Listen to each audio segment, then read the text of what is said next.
Olá pessoal, meu nome é Thiago Carlos, sou sócio proprietário e engenheiro da EcoEnergy Energia Solar e hoje nesse vídeo, pessoal, eu quero estar falando para vocês quais são os maiores erros, os erros graves que nós encontramos aí nas instalações de energia solar. Então, se você não me conhece, não conhece aqui ainda o nosso canal, aproveita agora esse início do nosso vídeo para que você se inscreva e já dê um curtir já nesse vídeo que eu tenho certeza que você vai gostar muito. Então nesse vídeo eu vou te dar várias dicas, várias coisas importantes que você deve analisar e verificar no momento que você estiver executando a sua instalação, dimensionando o sistema para o seu cliente, ou se você já é uma pessoa que pretende instalar um sistema de energia solar, é interessante que fique atento nesses detalhes, que pode ser que você possa estar aí pedindo, solicitando para que a empresa faça corretamente a instalação do seu sistema de energia solar, beleza? Então, roda a vinheta.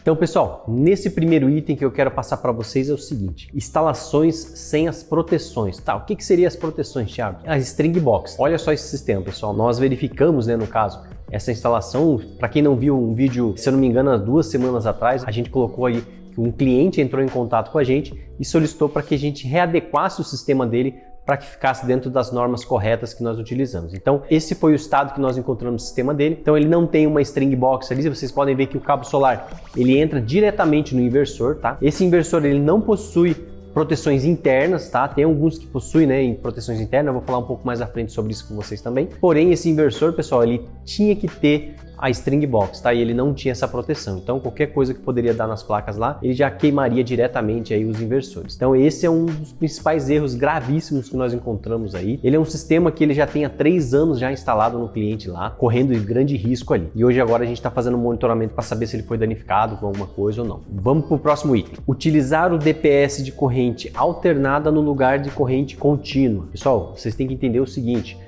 na string box, nessas proteções que nós utilizamos, inclusive eu tenho uma aqui, essa string box aqui atrás, ela não pode estar utilizando DPS de corrente alternada, tá? Então é específico para corrente contínua. Nós temos o inversor, tudo que vem das placas é corrente contínua.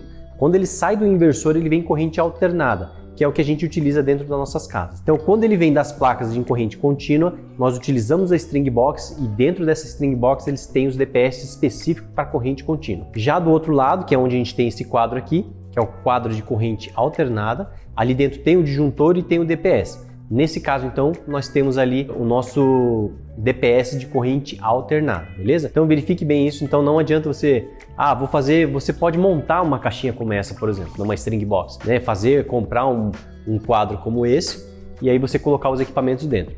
Mas você não vai poder comprar, um DPS aí de corrente alternada no lugar de corrente contínua, beleza? Vou colocar até uma imagenzinha aqui para vocês. Então nós temos esses dois tipos, tá? Então temos de corrente contínua e temos os DPS de corrente alternada, beleza? Então vamos embora para o próximo item. Passar os cabos de corrente alternada e corrente contínua no mesmo conduíte, no mesmo eletroduto. Então isso a gente não pode também estar fazendo, tá, pessoal? A gente já viu muitos casos, inclusive vou colocar uma imagem agora aqui para vocês. Nessa imagem aí, então, nós podemos verificar que, tá vindo diretamente das placas, ele passa pela string box, entra dentro da caixinha, ele vai no inversor, do inversor ele sai, volta de novo, então daí ele está subindo para a cobertura. Você não pode fazer isso. Tudo que nós tivemos aqui no nosso sistema, ele vem em corrente contínua, ele passa pela string box, ele vai para o inversor em corrente contínua.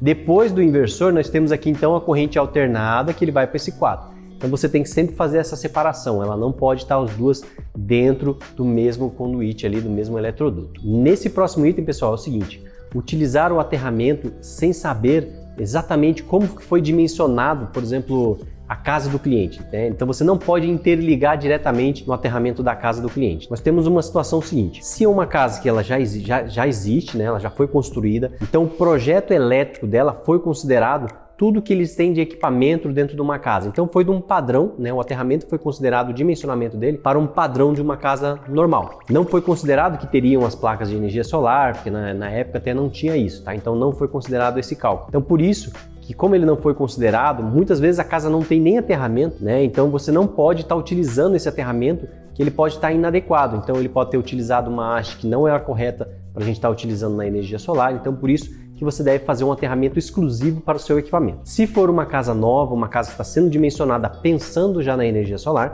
Nós já tivemos vários casos aqui com nossos clientes, né, que estão construindo, então a gente já faz o projeto elétrico para eles, do aterramento e tudo mais, então ele já fica todos os aterramentos dimensionado corretamente ali para atender também o sistema de energia solar, tá? Então é importante que você veja isso. Se a casa já é uma casa mais antiga, ela não tem o projeto elétrico, por exemplo, o aterramento não foi o adequado, faça um aterramento exclusivo para os seus equipamentos. Assim você garante 100% da segurança dos equipamentos e que não ocorra nenhum problema aí caso tenha alguma descarga elétrica aí nos equipamentos, beleza? Nesse próximo item, pessoal, é disjuntor mal dimensionado. Isso acaba acontecendo muito, a gente temos aí o nosso plano E que nós lançamos aí no ano passado, esse ano infelizmente a gente não está com as matrículas abertas, tá? Então a gente está focado aí realmente nas vendas dos nossos sistemas e tudo mais. Porém, pessoal, a gente tem muitos alunos, temos mais de 200 alunos aí, e eles acabam nos perguntando muito em relação ao disjuntor, ao dimensionamento do disjuntor. A gente acaba sempre repassando para eles certinho, inclusive a gente vai fazer um vídeo exclusivo falando só sobre dimensionamento, cálculo de dimensionamento de disjuntor. Então se você quer essa aula aí, já coloque aqui no comentário, eu quero, que aí a gente vai fazer essa aula exclusiva aí nesse canal para poder mostrar para vocês como fazer esse dimensionamento, beleza? Mas antes disso, pessoal, eu quero só deixar bem simplesinho aqui para vocês. Vou colocar agora aqui na tela só para que vocês entendam um pouquinho de como que funciona. É o seguinte, pessoal, aqui eu vou fazer uma demonstração simples para vocês. Nós temos um inversor de 5 kW, ele é um inversor de bifásico, então a gente vai ter uma potência. Para você fazer o cálculo dimensional dele, ele é a potência dividido pela tensão, que é igual à corrente, tá? Então nós temos aí 5 kW, que são 5.000 watts, dividido por 220, que é igual a 22,72, que é o equivalente aí, a gente pode arredondar para 25 amperes. Então eu precisaria de um disjuntor de 25 amperes para atender esse inversor, tá? Para que ele consiga ter uma saída. Então esse disjuntor que eu precisaria ter aqui é um disjuntor de 25 amperes, beleza? Mas isso, pessoal, vocês conseguem fazer esse dimensionamento aí. Ah, se for trifásico a gente vai estar fazendo uma aula ali, vamos mostrar para vocês como que é feito. Não é igual a esse sistema aqui, ele é um pouquinho diferente. Porém, caso você tenha alguma dúvida, caso você não consiga fazer esse cálculo, você pode estar olhando no datasheet. Então, pessoal, nós temos ali o dados de saída, né, que é o primo 5.0, então ele é de 5 kW. Então você pode ver ali que a máxima corrente de saída desse inversor é de 21,7. Então no caso ele atenderia aí se eu colocar um disjuntor de 25 amperes para poder estar utilizando dentro dele. Atenção! Você deve verificar também se o disjuntor que você está instalando ali, o disjuntor que ele tem na área externa, que é a área, o geral dele, né, que fica ali no padrão de entrada, se ele também está adequado, tá? Então, por exemplo, eu tenho um disjuntor aqui de 25 amperes. Aí eu fui, meu cliente tem um disjuntor de 25 amperes lá fora, então ele não serve, então ele precisa fazer um aumento de carga para que ele possa estar utilizando o sistema de energia solar. Então agora, se ele tem lá um disjuntor de 50 amperes, 63 amperes lá fora, no padrão de entrada, ele atende tranquilamente esse inversor de 5 kW, beleza? O dimensionamento, pessoal, é muito importante, então verifique bem, faça certinho o cálculo. A gente vai falar mais sobre isso aí, não, aqui é um assunto mais longo, a gente vai fazer um vídeo exclusivo falando sobre cálculo de dimensionamento. Nesse próximo item, pessoal, é evitar string box embutida no inversor, ou até mesmo string box instalada embaixo do inversor. Nessa imagem, então, pessoal, vocês conseguem verificar que no inversor, por exemplo, esse aqui é um exemplo, é o Fronius, tá? O 25 e o 27 kW, ele tem a possibilidade de você estar utilizando as proteções dele dentro do inversor. Então nessa imagem a gente pode ver que ele tem ali dentro, já embutido, está em vermelhinho ali, né? Tem um retângulo ali em vermelho mostrando que ali as proteções que ele fica dentro do inversor, tá? Então você precisa abrir todo o inversor para estar verificando isso. Então você retirando toda essa frente do Fronius aqui, você consegue verificar então que dentro ele tem o DPS. Tá, Thiago, mas por que eu não posso ter dentro o DPS, já que o fornecedor já fornece com o DPS também? Não que não esteja correto, tá? O seu sistema vai funcionar tranquilamente, você não vai ter problema em relação ao funcionamento. Uma coisa que você deve evitar é o seguinte: pensa se eu tenho esse inversor aqui, eu não tenho essa string box, correto? Pensa nesse inversor aqui, então nesse inversor, dentro dele eu tenho o DPS. Queimou um fuzil ou teve algum acionamento do DPS. Você consegue ver, você vai abrir, o cliente vai abrir toda essa frente para estar verificando se realmente foi acionado o DPS dele ou não, se foi queimado algum fuzil ou não. Então isso, pessoal, pode acontecer de estar queimando e o ter queimado, né, um dos fusíveis. O cliente então não está vendo, não vê isso e ele acaba aí danificando no próxima vez que for, né, que ele deveria estar acionando ali o DPS como o fusível foi queimado. Então ele pode estar passando diretamente essa corrente queimando o seu inversor. Outra situação também, pessoal, é que se você tem o DPS dentro, caso dê algum curto, qualquer tipo de situação dentro do inversor, nessa questão da proteção dentro dele, se ele pegar fogo, você perdeu o inversor inteiro. Então esse é um grande risco que você acaba tendo de você ter aí as proteções internas, embutidas dentro do inversor. Por isso que a gente sempre aconselha a estar instalando uma string box, né, separada fora do inversor, para que não tenha esse tipo de situação. Voltando aqui na nossa imagem, vocês podem ver que temos aí o disjuntor. Nós temos um DPS que foi acionado. Então nós temos 2 DPS que ele acabou sendo acionado, então tem que fazer a troca desse DPS, tá? Então nesse aqui, como é uma string box, nesse sentido aqui, basta a pessoa chegar na frente e verificar que ficou vermelhinho, então ele foi acionado e eu preciso trocar esse DPS. Se ele estivesse dentro do inversor, seria muito mais difícil de eu estar verificando isso. Agora, pessoal, nessa próxima imagem eu vou estar mostrando para vocês o porquê que nós não podemos deixar os equipamentos embaixo do inversor. O que isso pode ocasionar no sistema. Então nessas duas imagens a gente consegue ver, pessoal, que provavelmente ele teve algum curto na parte da string box ali embaixo. Como essa string box, o fogo ele sobe, né? Ele acabou danificando e queimando o inversor também. Então, se você tivesse deixado a instalação como esse tipo aqui, uma string box, lógico, a gente sempre dimensiona corretamente para que não ocorra nenhum tipo de acidente. Porém, se ele tiver pegado fogo, algum curto, alguma coisa que pode ser que aconteça, ele vai pegar fogo, vai subir esse fogo e ele não vai me danificar talvez ali, né, o inversor. Então, assim, a possibilidade é menor de que você consiga danificar o inversor. E nós sabemos que uma string box como essa vai estar te custando R$1.000 e um inversor desse vai estar te custando aí muito mais que isso, tá? Uns 10 vezes mais que isso. Beleza? Então, evitar esse tipo de situação.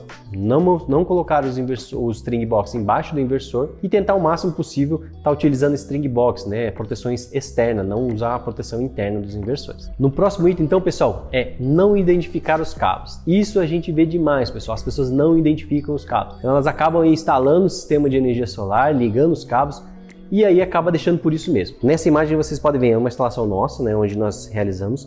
Então, no caso ali, a gente sempre identifica. Se eu tenho 2 inversores, eu coloco a identificação ali. Inversor número 1 e inversor número 2. Se vocês verem também ali na parte dos cabos, né, eu coloco tanto identificando no próprio condulete ali embaixo, tá? Então ele tem ali string 1, string 2, às vezes eu coloco o número de quantidade de modos e algo do tipo, tá? E aí também coloco TPS e fases e tal. Nessa próxima imagem, então, pessoal, vocês podem ver que eu identifico também a parte do string box.